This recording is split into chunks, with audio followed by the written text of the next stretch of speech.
Napulikham ang banggaan ng dalawang pampasaherong jeep sa Quezon City. Dalawa ang nasugatan. Makibalita tayo kay Jay Sabale.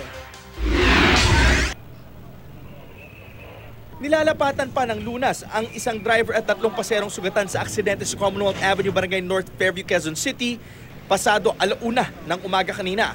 Ang jeepney driver na si Raymond Servidad sugatan ang muka at iniinda ang kaliwang balikat habang kinakabitan ng C-collar. Ang babaeng pasahero, mangiyak-ngiyak pa habang ginagamot ang sugat sa kanang braso na niligyan din ng sling. Ang driver na nakabanggang jeep na si Lawrence Baring, nakaupo sa isang bahagi ng posting na buwal. Nagbanggaan ng dalawang pampaserong jeepney na biyaheng Lagro Welcome Rotonda pasado 1:00 ng umaga. Nadamay din ang isang nakaparadang sasakyan. Ayon sa driver ng kulay orange na jeep na si Baring, hindi naman daw nila sinasadya ng kaibigan tsoper na si Servidad ang pangyayari. Pero inamin nitong mabilis ang kanilang pagpapatakbo. Hindi naman actually karera na ganun, sir. Yung nag-aabulan lang, sir. Tapos? Ayun nga, sir, pagdating dito, inaabot ko siya sa puwet, sir, eh.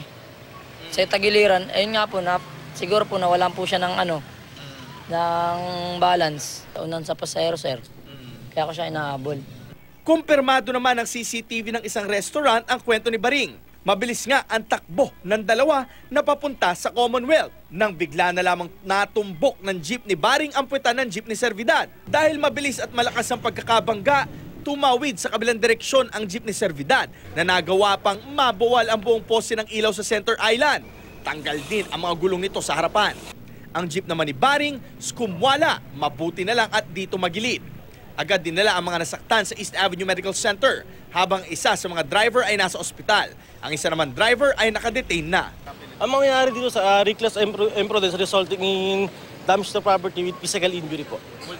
Jay Sabale, GMA News.